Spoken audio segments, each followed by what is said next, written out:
Aw, they're getting their cutie mark. Everybody remembers the day they get theirs. Oh, what a special moment. Huh, I wonder what they'll get.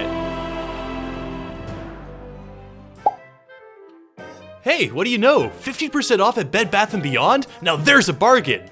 But wait, that's not how cutie marks work. They're supposed to symbolize a pony's special talent. It tells them what makes them special. It's not some cheap coupon. You coming? We're going to Bed Bath & Beyond! Measuring cups are on sale! Fine.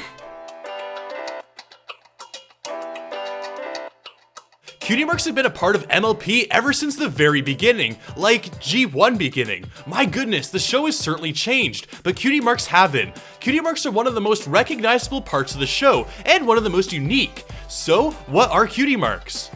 Cutie Marks are, in essence, a symbol that represents a pony's special talent, so what they're best at. And the symbol can literally be anything. It's unique to each pony, and only ponies. Ponies get their cutie marks once they find their special talent, whatever that may be, and they usually get their cutie marks in their childhood, although there isn't an exact age, and it's different for every pony. I myself find cutie marks rather fascinating. Not only that, but the whole process of them is quite intriguing.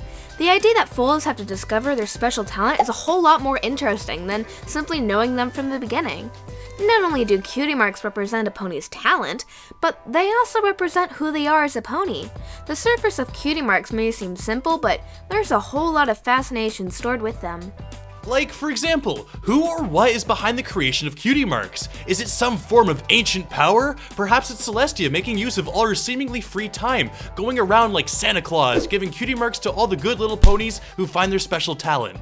And what happens if you don't like your cutie mark, or you just don't feel it's right for you? We see the CMC struggle with this very question in the show themselves, and we've also seen the example of Troubleshoes, who felt his cutie mark gave him bad luck, and was noticeably miserable as a result. While we can assume that ponies will be given cutie marks that truly do fit them, it sometimes begs the question of what if? As we've learned from the show, foals get their cutie marks upon performing an act that largely represents their special talents. Such as, for Rarity, it was displaying her talent of fashion for the first time at the play. Though it's not necessarily the event that brings the cutie mark, but rather the realization. The mark represents who the pony is, so it does make sense for them to come at a time when a foal realizes who they are themselves. And that's what makes cutie marks so special and awesome. They aren't just given, they're earned, and really mark somewhat a sense of enlightenment that has been obtained. And the idea that each pony has to find out who and what they are for themselves makes the experience unique.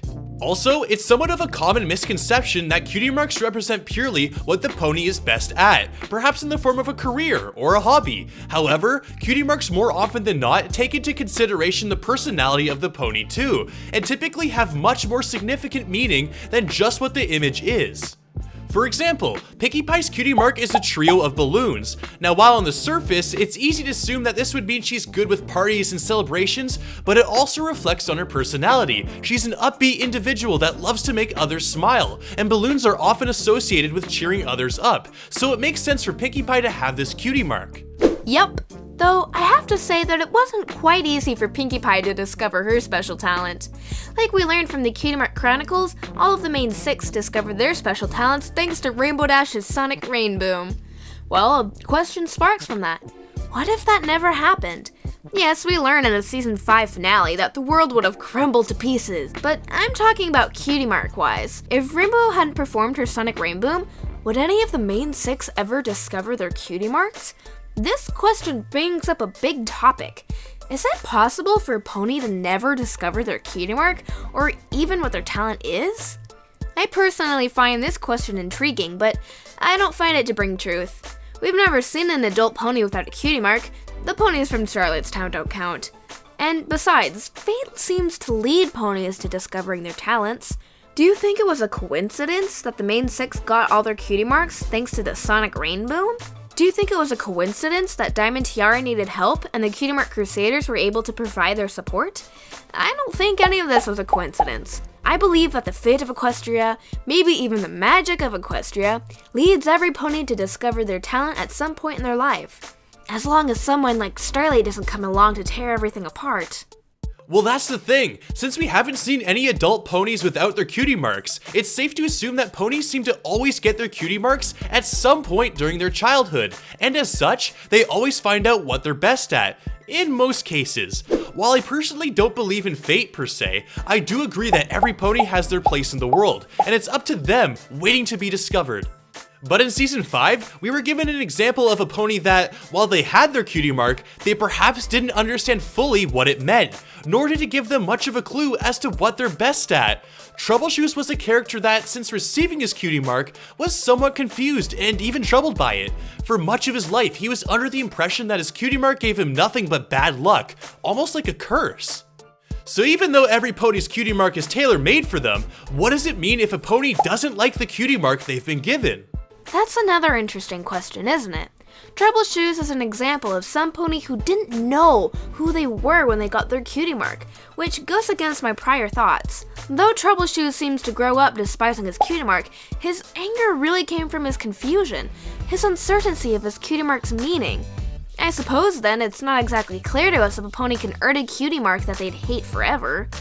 Since I believe in fate for ponies, I believe that this wouldn't be possible, though it is an interesting topic.